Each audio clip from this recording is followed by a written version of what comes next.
see that a group of children runs, but then that children runs after. They have difficulties when there's a lot of people talking at the same time. They have trouble tracking conversations, knowing who's speaking next. But they also have issues with locating sound sources.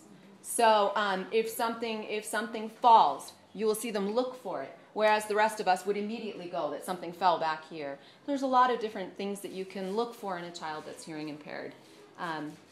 I don't know what you want me to say, but just along when you were talking about what people are capable of doing, for our daughter, she also has glasses. She doesn't have depth perception. She has low muscle tone, and she's hearing impaired. But she has her own business. She has an online website, and she goes and she speaks to groups, and she travels around the country. She's been to. And how old is she? She's 12 now. And she makes jewelry, she calls them charms, and for people that wear hearing aids. She makes special magnets that are decorative for people that wear cochlear implants, and she's working on designs for the Baja. So she is very capable of being a productive person in society, and she loves God, so she'll be happy to share as well. So Great, thank you. Her twin is very supportive. Yeah, it's really awesome. So some of the things we can do, let's see. Okay, we already talked. The only one more thing that I'll add to people that are blind, I don't know if you have it here, but in America we have Braille, and that is, do you have Braille? Yeah, so they can learn to read based on dots on paper, how it feels. Each letter has different dots in a different place, so they can touch it and they can read. And there's books that are written in English and then written in Braille, and so they can read and they can do a lot too.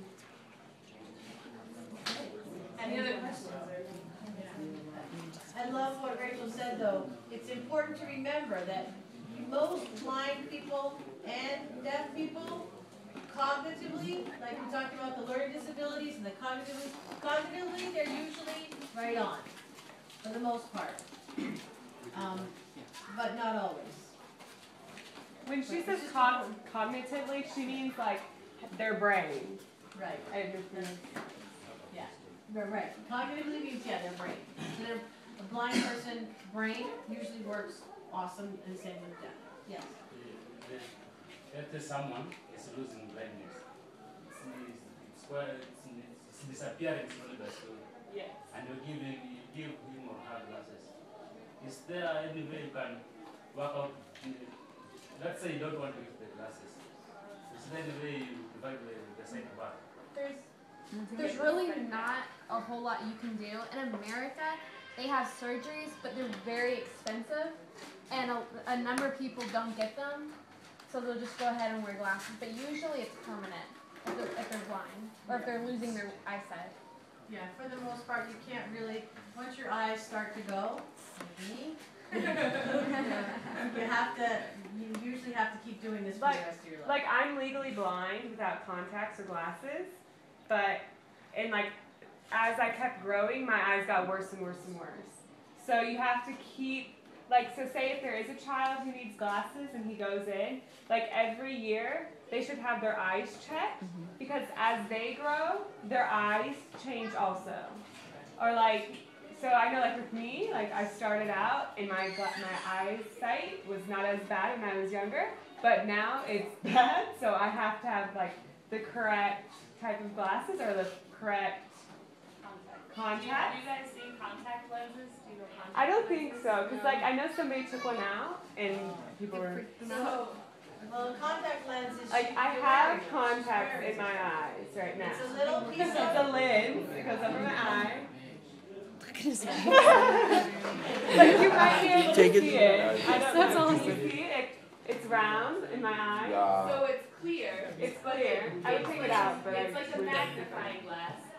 So So these lenses, it changes and it place it right on your eye. So people that don't like to wear glasses often get contact lenses. Does that make sense? Yes, question. I was asking, in the cases of deafness, cannot detect the partial deafness. So there are some symptoms which occur naturally due to maybe living standards, how you live, and you may become partially deaf. So I think you should give us some of the tactics to discover and how maybe the works may bring partial blindness. So give us some of the accommodation symptoms or the symptoms. to partial deafness. Yeah. Give you some of the symptoms of partial deafness. Yeah. Well, most all of the symptoms are going to be observed. So someone has to see this person not being able to pay attention when there are things that have noise around. I mean, it all has to do with noise. And so, Like maybe if you clap or you yell for someone and they don't respond, they may be deaf.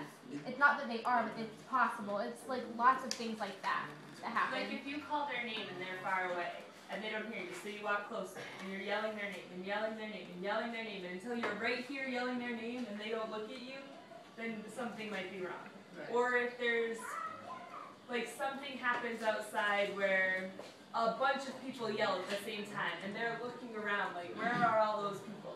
Where most of you, like if somebody drops something right at the door, you would all turn around and look over there.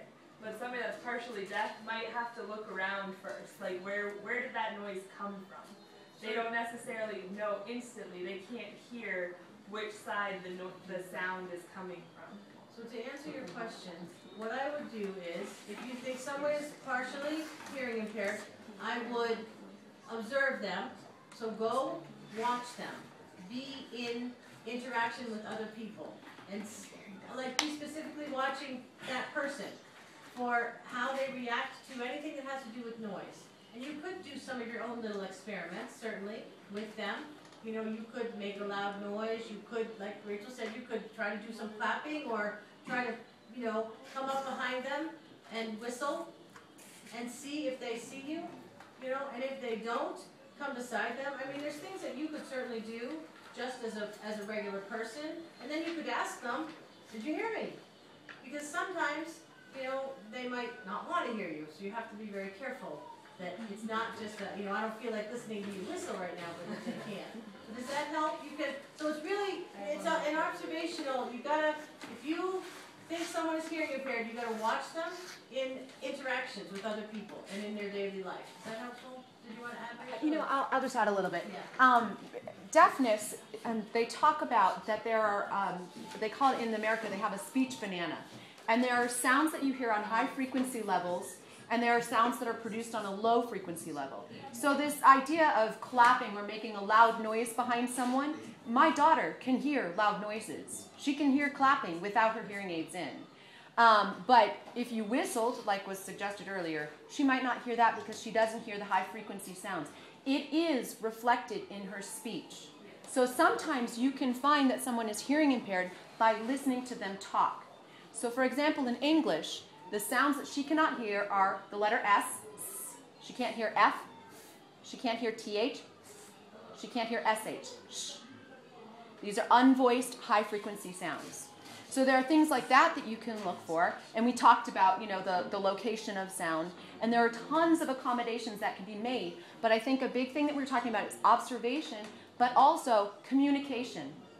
So don't make an assumption about a child's behavior as being, you know, indignant, or as being that they don't wish to respond to you when you call to them. I always ask questions of the child. I called to you a couple of times. Why didn't you come over? My daughter will happily tell you, I didn't hear you. I didn't hear you call. Now, I have seen her, and I'll say that sometimes they're really funny. You know, when they get hearing aids, she's only done this once. When she didn't want to hear me, she went, and she turned them off. So she couldn't hear me. But I'm telling you, you know, when you see children out and playing, you're trying to identify someone, you know, feel free to ask them questions. Because I think that for the most part, they'll answer you honestly. Sometimes, depending on the age of the child, it could be something that's embarrassing. So, you know, if you ask them around people, maybe they won't give you what they're really feeling or thinking. But ask questions and observation.